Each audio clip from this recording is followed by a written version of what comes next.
Good morning, Andrea. So 16 days of rolling strikes across Scotland. Is it simply desperation that has led the teachers to taking this action?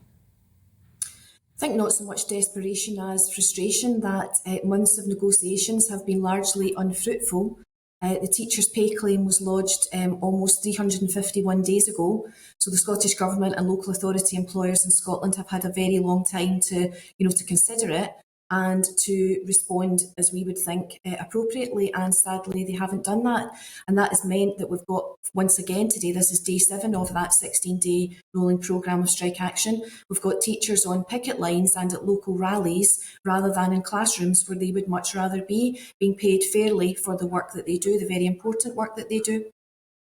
How many children are affected today and this week by these strikes, Andrea? Do you know?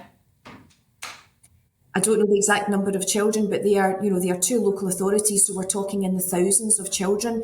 There will be probably in the hundreds of schools impacted today, and it will be thousands of children and their families whose education and working lives are being disrupted. But this is all avoidable. It's all avoidable if the Scottish Government and COSLA would simply put the funding towards a fair settlement for teachers for this financial year.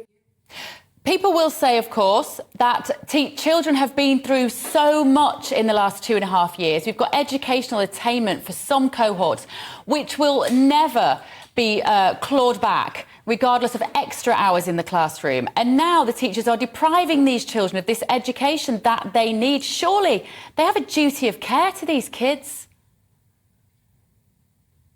So we would say to that, absolutely. We absolutely understand that the impact that the pandemic has had on children's education, children's family lives, all of that.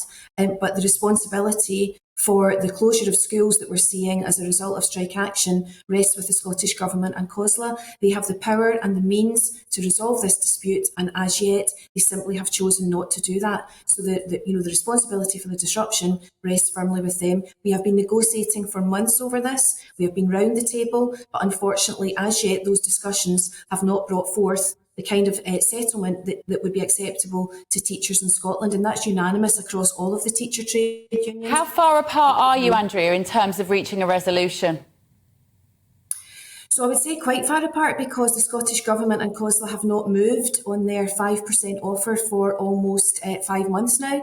So they have got some further work to do, some further thinking to do about how they can bring this dispute to a swift resolution. That is very much what our members would wish to see, and it's very much what parents in Scotland would wish to see. But parents in Scotland are very much behind the action that teachers are taking. They understand the value of teachers to their children and young people, and they understand the absolute importance of paying teachers properly and fairly for the really important work that they do.